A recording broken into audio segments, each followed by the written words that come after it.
To report a backdoor Roth IRA in TurboTax, you're basically handling two parts, a non-deductible traditional IRA contribution and a Roth conversion. So first, in TurboTax, you will need to go to the Income and Wages section, and then you would need to find Retirement Plans and Social Security. So you should type retirement here, and then this will show up. Now expand it and click on IRA 401 pension plan withdrawals and click on start.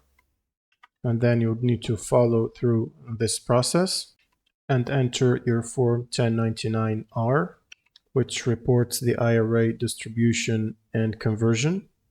And when you're asked, you should indicate that it was a conversion to Roth IRA.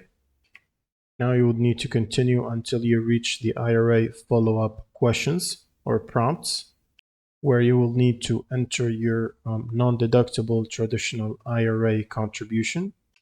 This is important so TurboTax knows part of it was already taxed.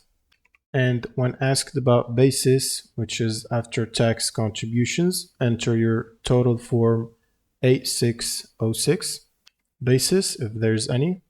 And TurboTax will automatically generate form 8606 to track the conversion correctly. And then all you need to do is review the summary to ensure only earnings, if there's any, are taxed, not the principal contribution.